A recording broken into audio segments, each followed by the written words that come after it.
சட்டம் மாறி வந்து மண்ணை முட்டும் காலில் சூழ்ந்து கைகள் தட்டும் வாழியவே என்னவராட்சி திசைகள் எட்டும் நம்மவராற்றல் விண்ணை முட்டும் எட்டு திக்கும் முரசு கொட்டும் வாழியவே.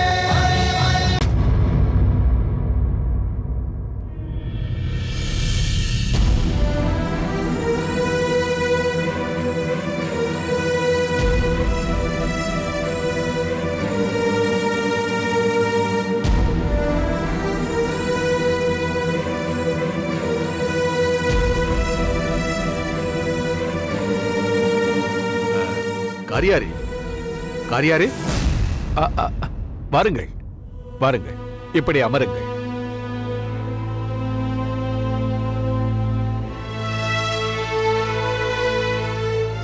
காரியாரே,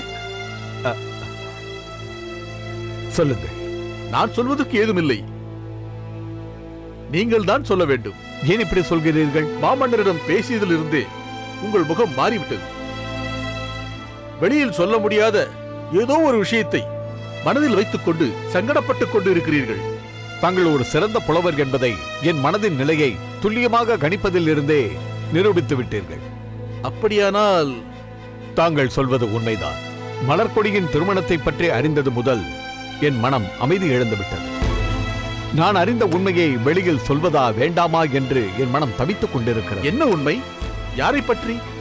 மலர்கொடிக்கு மணாளனாக தேர்ந்தெடுத்திருக்கிறார்களே பாண்டிய இளவரசர் இளம்பழுதி, அவரை பற்றித்தான்.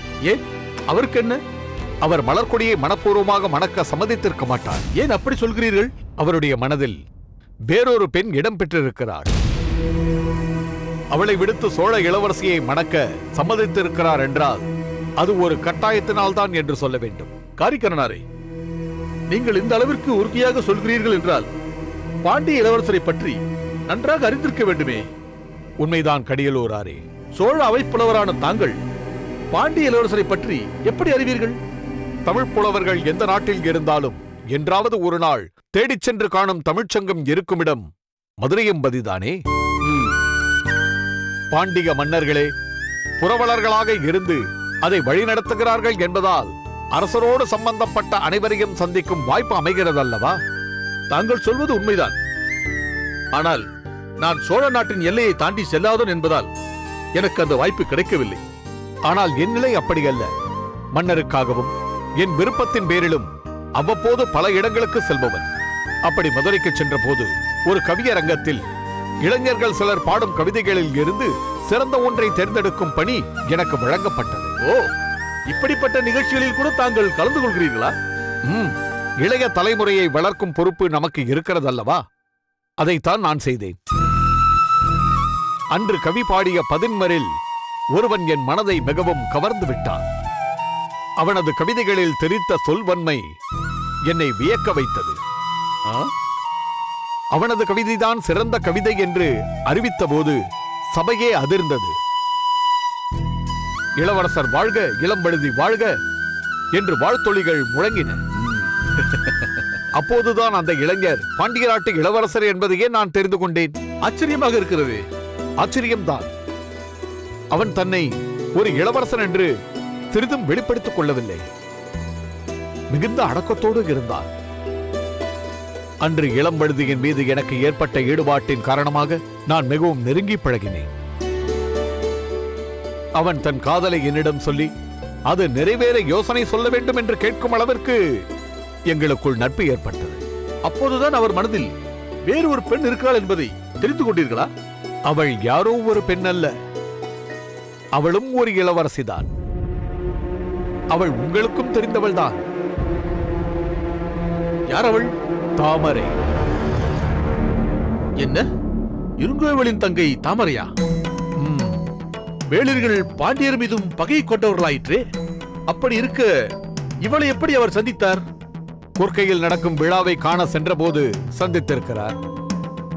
அந்த கணம் முதலே அவர் மனதில் அவள் நிலை பெற்று விட்டாள். இவ்வளவும் தெரிந்த தாங்கள் ஏன் மலர்கொடிக்காக திருமண பேச்சை நடத்த சென்றீர்கள்?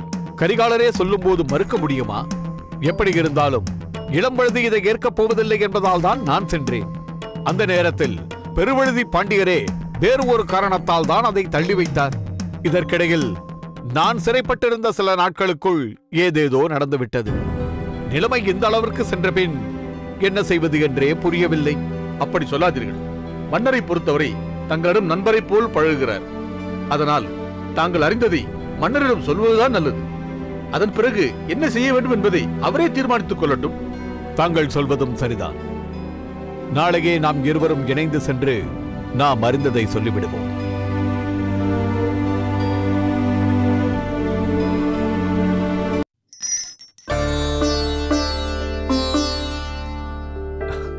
நான் வென்றுவிட்டேன் தந்தையே. ஆம் மகேந்திரா, வர வர நீ தாய விளையாட்டில் மிகச்சிறப்பாக விளையாடுகிறாய். உங்கள் விளையாட்டு தாயத்தோடு இருக்கட்டும் வீரபாகு. என் பிள்ளைகளின் வாழ்வில் விளையாட நான் அனுமதிக்க மாட்டேன். அந்த விளையாட்டு வினையாகிவிடும். என்ன மார்த்தாண்டரே, என்ன இதெல்லாம்? ஏன் இப்படி பேசுகிறேன்? இல்லை இல்லை, உளறுகிறேன். உங்கள் மகன் என் மகள் செல்லும் இடங்களுக்கெல்லாம் வந்து வம்பிழுத்துக் கொண்டிருக்கிறான். பணிப்பெண்களை துரத்துவதை விட்டு தளபதியின் மகளையே துரத்துகிறான். தந்தையே, நான் ஒன்றும் வேண்டுமென்று அப்படி செய்யவில்லை. என் தங்கையின் தோழியாயிற்றே, அந்த உரிமையில் விளையாடினேன், அவ்வளவுதான். யார் கொடுத்தது அந்த உரிமையை? நீ எனக்கு சொந்தமா பந்தமா? எதற்காக நீ என்னோட உரிமை கொண்டாட வேண்டும்? என் மகள் வாழ்வில் விளையாட முயலும் உன் மகன் என் மகனுக்கும் மேலான பதவிக்கு வர வேண்டும் என்று நினைக்கும் நீங்கள் மன்னரிடம் வேண்டுகோள் விடுத்தீர்கள் அல்லவா? அது எப்படி உமக்கு தெரியும்? எப்படி தெரிந்தால் என்ன? படைத்தலைவராக இருக்கும் என் அண்ணன் மணிமாறன் தான் பதவியில் உயர்ந்து உபதளபதியாகும் தகுதி பெற்றவர். வாழ் பிடிக்க தெரியாதவனெல்லாம் உபதளபதி ஆனால் நான் வழி நடத்தும் பாண்டிய படைக்கு அவமானமாகும். மார்த்தாண்டரே, நீர் பிரதம சேனாதிபதி என்பதற்காக என் மகனை அவமதிப்பதை பார்த்துக் கொண்டிருக்க முடியாது. போதும், நிறுத்துங்கள். நீங்கள் என் தந்தையை மிரட்டுவதை என்னால் சகித்துக் கொண்டிருக்க முடியாது. உங்கள் மகனின் விளையாட்டால் பாதிக்கப்பட்ட பணிப்பெண் இன்னும் எங்கள் பாதுகாப்பில் தான் இருக்கிறாள் என்பதை மறந்து விடாதீர்கள். கருங்குழலி, ஏன் இப்படி எல்லாம் பேசுகிறாய்?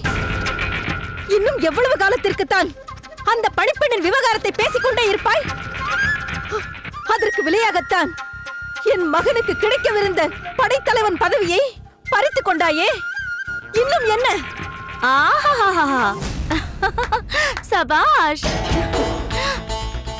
உங்கள் மகன் என்றதும் நீங்கள் இப்படி பறிந்து கொண்டு வருகிறீர்களே. ஆனால் ஒரு பெண்ணின் வாழ்க்கை சீரழிந்து போனது உங்களுக்கு ஒரு நொடி கூட நினைவிற்கு வரவில்லையா? ஒரு பெண்ணிற்கு தாயான நீங்களே இப்படி பேசுவது எனக்கு வியப்பாக இருக்கிறது. அந்த பெண் இப்பொழுது எந்த நிலையில் இருக்கிறாள் என்பது உங்களுக்கு தெரியுமா? அதையும் நீயே சொல்ல வேண்டியதுதானே. முழுகாமல் இருக்கிறாள். மகேந்திரனின் வாழ்க்கை முழுகாமல் இருக்க வேண்டும் என்றால் மகேந்திரன் எங்கள் வாழ்க்கையில் குறுக்கிடாமல் இருக்க வேண்டும். இல்லாவிட்டால் 6 மாத கர்ப்பிணியான அவளை மாமன்னருக்கு முன்னே கொண்டு போய் நிறுத்துவேன். அவள் வயிற்றில் பாண்டிய பேரரசரின் அக்காள் மகன் வாரிசு உருவாகிறது. அது பிறந்து வளர்ந்து என்றேனும் ஒரு நாள் நம் மாமன்னரின் வாரிசுகளோடு ஒருவராக அரியணைக்கு போட்டி போட வந்துவிடும் என்று சொல்லுவேன். மகேந்திரன் புரிந்த லீலைகள் மாமன்னருக்கு மட்டும் தெரிந்தால் அவர் இவனை நிச்சயம் நாடு கடத்தி விடுவார். ஓஹோ, அதுதானே பார்த்தேன். ஏதோ ஒன்று இருக்கிறது என்று யோசித்தேன். இப்படி ஒரு விஷயத்தை மறைத்து வைத்துக் கொண்டுதான் இத்தனை நாளும் என்னை மிரட்டி அவமானப்படுத்தினாயா? சற்று பொறு கருங்குழலி. இதற்கு மேல் இது பற்றி விவாதம் செய்ய தேவையில்லை. வீரபாகு, நிலைமை என்னவென்று உங்களுக்கு நன்றாகவே தெரிந்திருக்கும். பணிப்பெண்ணின் நிலைமை எனக்கு தெரிந்ததால் அவளது தாய் தந்தையருக்கு அது தெரியாதபடி மறைத்து நானே அவர்களை ரோமாபுரிக்கு செல்லும் கப்பலில் அனுப்பி வைத்தேன். உங்களால் அவர்களுக்கு எந்த பிரச்சனையும் வந்துவிடக் கூடாது என்றுதான் நான் நினைத்தேன். பாண்டிய மன்னரின் அன்பு சகோதரி அழகம்மையின் மீது உள்ள மரியாதை காரணமாக மகேந்திரனை காப்பாற்றுவதற்காக அவனால் பாதிக்கப்பட்ட பணிப்பெண்ணை இந்த மாளிகையில் உள்ள ஒரு பகுதியில் வைத்து பாதுகாத்து வந்தேன். தற்பொழுது இந்த பிரச்சனை வராமல் இருந்தால் நான் அந்த பெண்ணை பற்றிய பேச்சை எடுத்திருக்க மாட்டேன். உங்கள் மீது பானம் தொடுப்பதை விட்டுவிட்டு கீழே போட்டுவிட்ட காண்டிபத்தை நான் மீண்டும் எடுக்கும்படி செய்து விடாதீர்கள். பணிப்பெண் விவகாரம் வெளிப்பட்டால் கருங்குழலி சொன்ன அனைத்தும் கண்டிப்பாக நடக்கும். வா கருங்குழலி, நாம் போகலாம். இனி அவனை என்ன செய்ய வேண்டும் என்று அவர்களை தீர்மானிக்கட்டும்.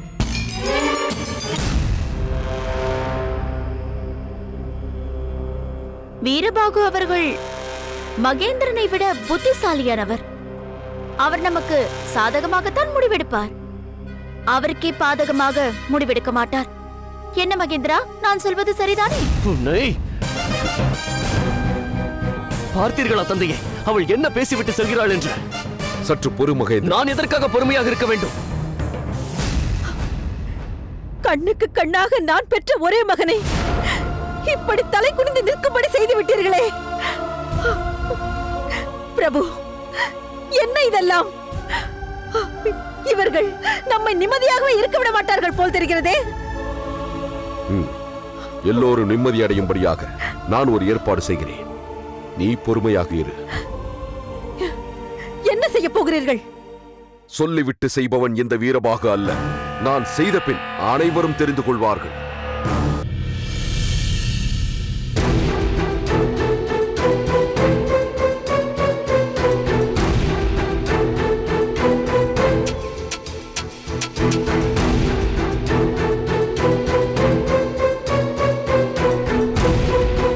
மாமா, வா தாமரை, வா.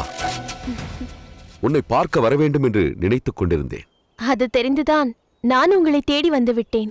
தாமரை, நீ உன் அண்ணியின் இறுதிச் சடங்கில் கலந்து கொள்ள வந்திருக்கிறாய் என்று கேட்டதும் உன்னை எப்படியும் சந்தித்து விட வேண்டும் என்று துடித்தேன். நானும் அந்த இறுதிச் சடங்கில் பங்கு பெற வேண்டும் என்பதற்காக மங்கம்மா மூலம் முயற்சி செய்தேன்.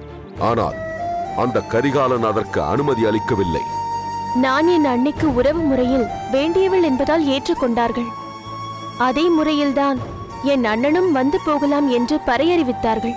ஆனால் தாங்கள் என் அண்ணி மீது உடன் பிறந்த தங்கைக்கும் மேலாக பாசம் கொண்டவர் என்பது அவருக்கு தெரியாதல்லவா? அதனால் தான் மறுத்திருக்கிறார். காரணம் எதுவானால் என்ன? கடைசி முறையாக என் தங்கையின் முகத்தை காண வேண்டும் என்ற விருப்பம் நிறைவேறாமல் போய்விட்டது. எப்படியோ நீயாவது அதில் பங்கு கொண்டாய். அதில் எனக்கு மகிழ்ச்சிதான். ஆனால் என்ன? அது நிறைவேறிய மறுநாளே நீ அங்கிருந்து புறப்பட்டிருக்க வேண்டாமா? அவர்கள் சொன்னார்கள் என்பதற்காக அங்கேயே சில நாட்கள் தங்கினாலும் உன் அண்ணன் அழைத்தவுடனே இப்பொழுதே உங்களுடன் வந்து விடுகிறேன் என்று நீ வந்திருக்க வேண்டாமா? நீங்கள் சொல்வது உண்மைதான். நான் அப்படித்தான் செய்ய விரும்பினேன். ஆனால் அவர்கள் அதற்கு அனுமதிக்கவில்லை. அண்ணனோடு புறப்பட தயாராகத்தான் இருந்தேன். ஆனால் அண்ணன் தங்களை விடுவித்துக் கொண்டு போக வேண்டிய அவசியம் ஏற்பட்டதால் என்னை விட்டுவிட்டார். அப்போதைய சூழ்நிலை அதை தவிர வேறு ஏதும் செய்ய முடியாத நிலை ஏற்பட்டு விட்டது. ஆனால் நீ அங்கு அகப்பட்டு கொண்டதை நினைத்து நாங்கள் எப்படி பதறிப்போனோம் தெரியுமா? எப்படியாவது அங்கு வந்து உன்னை மீட்டுக் கொண்டு வர வேண்டும் என்று துடித்தோம். ஆனால் அதற்கு அவசியமே இல்லாமல் நீயே வந்து விட்டாய். இப்போதுதான் எங்கள் மனம் அமைதியடைந்தது. நீங்கள் இருவருமே அங்கிருந்து புறப்பட்ட பிறகு எனக்கு அங்கே என்ன வேலை? கேட்டு கேட்டு பார்த்தேன், நடக்கவில்லை. தந்திரமாக தப்பித்து வந்தேன். அத்தைதான் அதற்கு உதவி புரிந்தார்கள். அப்படி சொல். நாங்கள் தப்பி வருவதற்கும் அவள்தான் காரணமாக இருந்தாள். ஆமாம், மங்கம்மா எப்படி இருக்கிறாள்? என் மகன் கதிர்காமன் என்ன செய்கிறான்? உன்னை இங்கு அனுப்பி வைக்கும் போது மங்கம்மா ஏதாவது சொல்லி அனுப்பினாளா? அப்பப்பா, அத்தையை பற்றி பேச்சு வந்ததும் எத்தனை கேள்விகள் கேட்கிறீர்கள். அவரிடம் உங்களுக்கு அவ்வளவு பிரியமா? அதில் என்ன உனக்கு சந்தேகம்? முரடனான இவனுக்கு பிரியமாக நடந்து கொள்ள முடியுமா என்று நினைத்தாயா? கல்லுக்குள் ஈரம் உண்டு என்று நீ கேட்டதில்லையா? மங்கம்மாவிடம் பல நேரங்களில் நான் முரட்டுத்தனமாக நடந்து கொண்டிருக்கிறேன், கடுமையாக பேசியும் இருக்கிறேன்.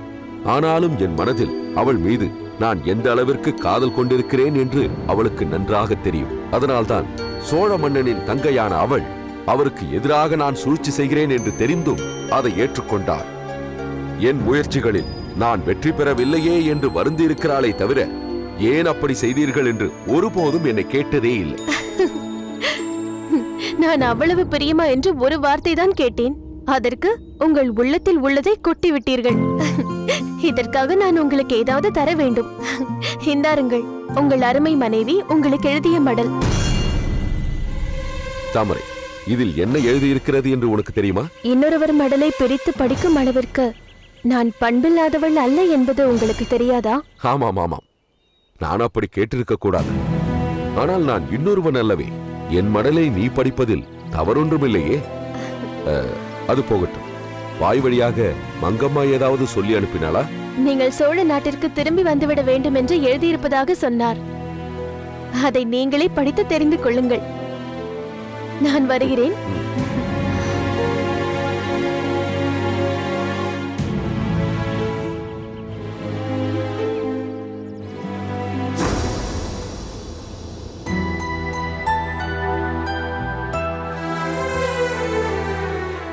ஓ, மங்கம்மா ஒரு குறிப்பிட்ட இடத்தில் அமாவாசை நாளில் வந்து சந்திக்கும்படி எழுதியிருக்கிறாள். தாமரையிடம் வேறு விதமாக சொல்லி இருக்கிறாள். மங்கம்மா நமது ரகசிய சந்திப்பின் மூலம் அங்குள்ள விஷயங்களை தெரிந்து கொள்ளும் வாய்ப்பை ஏற்படுத்தி இருக்கிறாள். இனி நான் ஒவ்வொரு மாதமும் அமாவாசை நாளுக்காக காத்திருக்க வேண்டியதுதான்.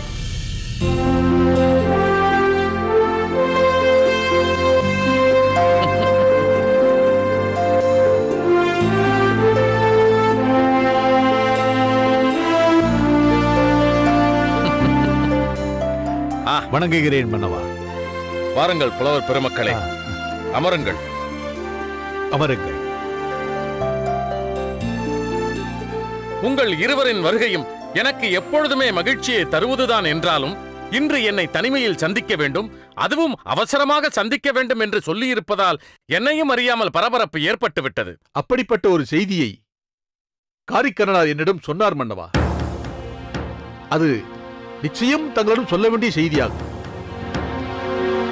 ஆனால் எப்படி சொல்வது என்று தயங்கிக் கொண்டிருந்தார். நான் தான் கட்டாயப்படுத்தி அவரை அழைத்து வந்தேன். இது என்ன அதிசயம் காரிக்கண்ணனாரே? கடியலூர் உருத்திரங்கண்ணனார் எப்பொழுதாவது ஒரு முறை இங்கு வந்து சில நாட்கள் தங்கிவிட்டு மீண்டும் சென்றுவிடக் கூடியவர். ஆனால் தாங்களோ இங்கேயே எனது அவை புலவராக விளங்கி எப்பொழுதும் என்னுடன் இருப்பவர். தாங்கள் சொல்ல வேண்டிய செய்திக்கு இவர் உங்களை வலிந்து அழைத்து வர நேர்ந்திருக்கிறது என்றால் வியப்பாக இருக்கிறதே. அந்த செய்தியை நான் முன்பே தங்களிடம் சொல்லியிருக்க வேண்டும். அப்படி செய்யாததால் இப்போது சொல்ல தயக்கமாக இருக்கிறது. அப்படி என்னதான் நடந்தது? எதுவாயினும் சொல்லுங்கள்.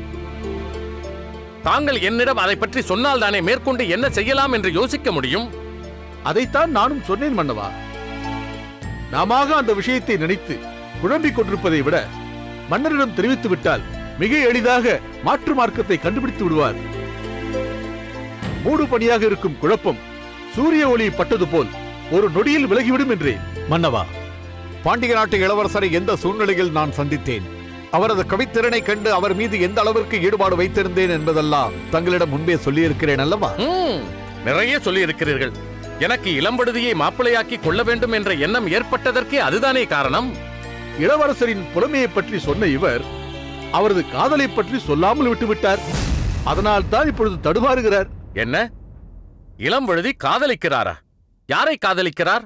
மன்னா, தாமரையை. என்ன, தாமரையா?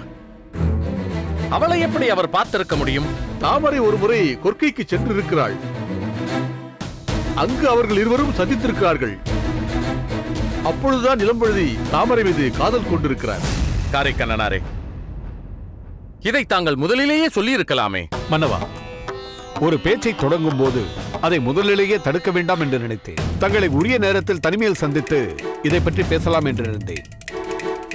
எதிர்பாராமல் நான் சிறைக்கு செல்ல நேர்ந்ததால் தங்களை உரிய நேரத்தில் சந்தித்து இந்த உண்மையை எடுத்துக் கூற முடியாமல் போய்விட்டது. அதற்குள் நிச்சயதார்த்தம் வரை சென்றுவிடும் என்று நான் எதிர்பார்க்கவே இல்லை. வேண்டாம் வேண்டாம் காரைக்கண்ணனாரே, வேண்டாம். நடந்துவிட்ட சங்கடமான நிகழ்ச்சிகளை பற்றி நாம் இப்பொழுது விவாதிக்க வேண்டாம். எனது நம்பிக்கைக்குரிய ஒரு புலவரை சிறைச்சாலைக்கு அனுப்ப நேர்ந்ததே என்பதை நினைத்து இன்று வரை வேதனைப்பட்டுக் கொண்டிருக்கிறேன். மன்னவா, எனது சிறை வாழ்க்கையை பற்றி சொல்லி தங்களை சங்கடப்படுத்த வேண்டும் என்பதற்காக நான் சொல்லவில்லை.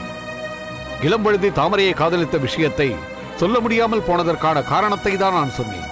காரைக்கண்ணனாரே, காதல் என்பது தவறே அல்ல. அது ஒவ்வொருவருடைய வாழ்க்கையிலும் ஏற்படக்கூடிய இனிய அனுபவம். இளமை பருவத்தில் தனக்கு ஏற்ற ஒரு இல்லற துணையை தேர்ந்தெடுப்பதற்கான ஒரு பாதைதான் காதல். அவ்வளவு ஏன், என்னையே எடுத்துக் கொள்ளுங்களேன். நானே வானவன் மாதேவியை காதலித்துதானே மனம் புரிந்து கொண்டேன். அதைத்தான் இப்பொழுது இளம்பழுதியும் செய்து கொண்டிருக்கிறான். ஆனால் எல்லோருடைய காதலுமே வெற்றி பெறும் என்று சொல்ல முடியாது. சில காதலர்கள் காரண காரியங்களால் இணைய முடியாமல் போவதற்கு வாய்ப்பு உண்டு. முத்துநகை காதலிக்கவில்லையா? மலர்குடி காதலிக்கவில்லையா? அவரவர்க்குரிய ஒருவரை தேர்ந்தெடுக்கும் உரிமை எல்லோருக்குமே உண்டு. ஆனால் நம் பிள்ளைகள் போகின்ற காதல் பாதை சரியானது தானா என்று பெற்றவர்களாக நாம் தான் அதை தீர்மானித்து அவர்களுக்குரிய வாழ்க்கை பாதையை சரியான முறையில் அமைத்து தர வேண்டும். ஆகையால் பிள்ளைகளும் பெற்றோர் காட்டிய பாதையை ஏற்றுக்கொண்டு இல்லறத்தை நல்லறமாக நடத்த வேண்டும். அதன்படி பார்த்தால் இளம்பழுதியை நினைத்து பெருமைப்படுகிறேன். ஏனென்றால் தான் ஒரு பெண்ணை காதலித்தாலும் தந்தையின் வார்த்தைக்கு கட்டுப்பட்டு தடையேதும் சொல்லாமல் இங்கு வந்ததை நினைத்தால் மிகவும் மகிழ்ச்சியாக இருக்கிறது. நீங்கள் சொல்வது போல் இளம்பழுதிக்கு இந்த திருமணத்தில் விருப்பம் இல்லை என்றால் அவன் இங்கு வந்திருக்கவே மாட்டானே. எப்பொழுது இங்கு வந்து திருமணத்தை நிச்சயித்து விட்டு சென்றார்களோ அப்பொழுதே இளம்பழுதிக்கு இதில் சம்மதம் என்றுதானே பொருள். தாங்கள் சொல்வதும் சரிதான் மன்னவா. அரச குலத்தில் பிறந்தவர்கள் சில நேரங்களில் தங்கள் ஆசாபாசங்களை துறக்க வேண்டிய நிலை ஏற்படுகிறது. அப்படிப்பட்ட கட்டாயத்திற்கு ஆளாகிறார்கள். நாட்டின் நலனா காதலா என்று பார்க்கும்போது நாட்டின் நலனை கருதி காதலை துறந்தவர்கள் வரலாறு எத்தனையோ இருக்கிறது. ஆமாம், அப்படித்தான் இருக்க வேண்டும். இருவரும் பேரரசுகளின் உறவு மேம்படுவதற்காக தனது காதலை தியாகம் செய்வதில் தவறில்லை என்று இளம்பழுதி ஒரு தீர்மானத்திற்கு வந்திருக்க வேண்டும். அதனால்தான் தன் உணர்வுகளை கட்டுப்படுத்திக் கொண்டு நிச்சயதார்த்தத்திற்கு வந்திருக்கிறான். மன்னவா, இந்த நிலையில் நாம எதற்கு இந்த பிரச்சனையை எழுப்பி மற்றவர்களுக்கு சந்தேகத்தை ஏற்படுத்த வேண்டும்? எதுவும் நடவாதது போல், நமக்கு எதுவும் தெரியாது என்பது போல் அமைதியாக இருந்து விடுவோம். தாங்கள் சொல்வதும் சரிதான். இனி இதை பற்றி எங்கும் எதுவும் பேச வேண்டாம். இந்த பிரச்சனையை இன்றோடு இங்கேயே மறந்து விடுவோம்.